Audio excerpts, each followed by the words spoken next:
Now let me take a few minutes to get you on the inside scoop. Some of the really secrets, I was going to say dirty little secrets, but they're really not very dirty, of the calligraphy world. How do those calligraphers get everything to come out just exactly right?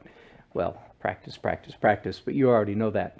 Here's another secret that you really need to know about, and that is the light table or the light board. You've been watching me do all of my exercises so far with a simple piece of frosted milk-colored plexiglass on a plain old board. A brick, a stack of books would work. I do that so that you don't feel like you have to go out and buy some fancy table or equipment to get started doing your calligraphy. You can do it with something just that simple. Glass would work as well. It's more breakable, of course, but glass, plexiglass. And one of the tricks that all of us calligraphers use is tracing. So you really are going to want either a light table or just stick a light bulb underneath here. That's good enough. If you can get access to some kind of light table, or light board like this is a good idea. This is LED lit so that you can trace things. Now, I have a piece of practice here. This is my rough sketch of a quote from Tolkien. I was thinking the other day, well, what would be the perfect, subject matter? A scripture verse is great in Gothic, any old quote, and of course, Lord of the Rings. That's very Gothic-ish, don't you think? So this is a quote from Tolkien, and this is my rough sketch. Now, some people, if they saw it, they would say, rough sketch, it looks pretty good, that kind of thing. They're trying to be nice, butter me up, that kind of thing. But really, if you start looking very carefully, you can say, oh yeah, I see what you mean. This row of type kind of sags a little bit small there, and there's some spacing issues, some angle issues. This is what I would do, and it's what most professional calligraphers do when they're going to produce their masterpiece. You do it not only once, maybe twice, maybe 3 times, and then you get a light table, tracing each time and making corrections. Does that make sense? So if I were doing this again, I would say, for instance, the gap between this I and this S is too wide. That's a correction I would make. In fact, the gap between the N and the O is a little bit too wide. This sags down, so I may even go ahead and mark these things. Way down here, there's a really bad gap. While I'm on the subject of gaps and so forth, let me mention that one of the most important aspects, characteristics, features of all calligraphy is letter spacing. How much space do you put between each letter? And please understand that it is not a matter of mathematics or measuring. It's an eyeball thing. You want each word to have a uniform grayness. Can I use that term? You don't want some parts of the word looking dark and other parts of the word looking light because there's too much gap and so forth.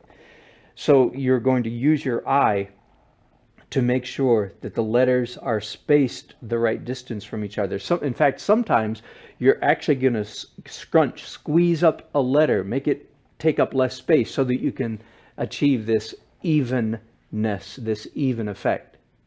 Does that make sense? Other times you may want to stretch out a letter just a little bit so that you have this feature going on where each word is a uniform gray, a uniform darkness from beginning to end. And then it's not only the space between letters, but the space between words as well. And the space between lines of type. How much space do you put between each of these? Well, again, that's your call, that's your judgment. I'm pretty happy with the space that's here. I like the line spacing there. I'm fine with that. But there are a lot of other details in here that need work. So if this was my practice sheet, then I would take my final sheet. Let's say I'm going to go this way with it, and I'm going to tape it down so it doesn't move. And then I would pick up my pen. Let's see if I have one just about the right width for that. And I can use my earlier practice sheet now as my pen starter. Do you see that? Because this just practice. And then I would start tracing the letters, not tracing perfectly, but making, in fact, little tiny improvements all the way along. Does that make sense? So I want you to understand that that's the way most calligraphers, now there are, of course, in the world, there are many masters that perhaps don't have to do some of this, but most of us mere mortals have to have a support structure like this in place so that we can still produce a piece that looks absolutely perfect, but we use a light table, a tracing table, to accomplish it. So let's see, I would look at this letter T and say, is that just where I want it? And in this case, I think it is. So I'm going to trace that letter T, again, making little improvements on the first one as I go. And then the next question is that the next word, is that where I want it? And the answer in this case is no. So let me, rather than, I could just move the letter I want to move it to the left, or I can do this. I can pick up my paper, pull the tape off, and then reposition it so this next letter is where I want it. Am I making sense to you? So instead of making my tracing make the corrections, I simply pick up the paper. Now that letter I is right where I want it in relationship to the letter T at the end of the word it. I think you're getting this. It's all very, very common sense. And let's see, that I, the dot on that I was a little low, so I'm going to raise it up.